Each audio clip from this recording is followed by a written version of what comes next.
It was the finest sight I ever saw. Immense meadows, 2 or 3 feet deep of fine grass and flowers. Such beautiful colors I never saw. Dr. John Brooke, 1848. I can sit on the porch before my door and can see miles of the most beautiful prairie interwoven with groves of timber, surpassing, in my idea, the beauties of the sea. Think of seeing a tract of land on a slight incline covered with flowers and rich meadow grass for 12 to 20 miles. Dr. John Brooke, 1849. These accounts provide insight into the strikingly different environment that preceded the arrival of early European settlers when they reached what is now known as the Blackland Prairie. Named for its rich, dark soil, this temperate grassland ecoregion stretched from the Red River to San Antonio. A diverse assortment of perennial and annual grasses dominated the landscape. Today, less than 1% of the original 12 million acres remain in their true prairie condition or as restored prairies. This makes the Blackland Prairie part of the most endangered large ecosystem in North America. Settlers were drawn to this region by the rich soil and gentle topography, features that made this land easy to convert to agricultural uses. This process proceeded slowly but steadily over the years that followed. In 1886, Bessie Heard was born amid this rural yet increasingly developed land that was once Blackland Prairie. Miss Bess, as she was widely known in McKinney, grew up with an awareness and interest in the natural world and an interest in supporting her community.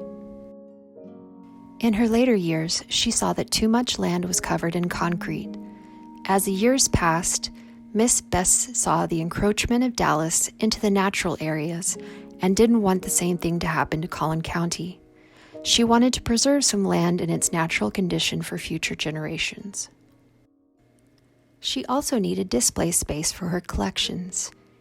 At the age of 80, her vision took shape with the formation of the Bessie Heard Foundation and, ultimately, the opening of the Heard Natural Science Museum and Wildlife Sanctuary in 1967. Her foresight regarding the need to preserve a natural space proved keen. Once surrounded by farmland and natural areas, the Heard Wildlife Sanctuary is now an oasis of preserved and restored Blackland Prairie, bordered by subdivisions and commercial development.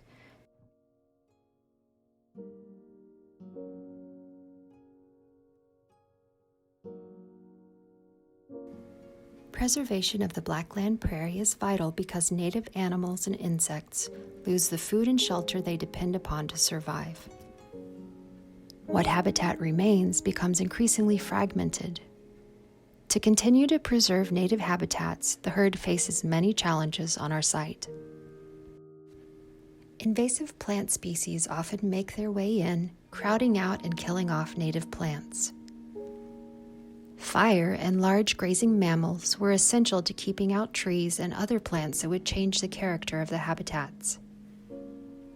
These methods are often very limited in densely populated areas. Also, land that was quickly cleared for agriculture was, in turn, easily converted into residential and commercial developments.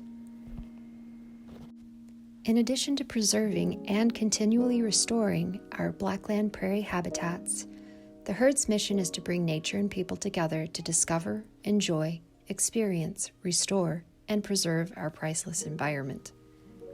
Through a variety of programs, we strive to help the public understand the value of these resources we are losing. Moreover, we aim to empower the public to help restore this ecoregion, even if on their home lots one bit at a time.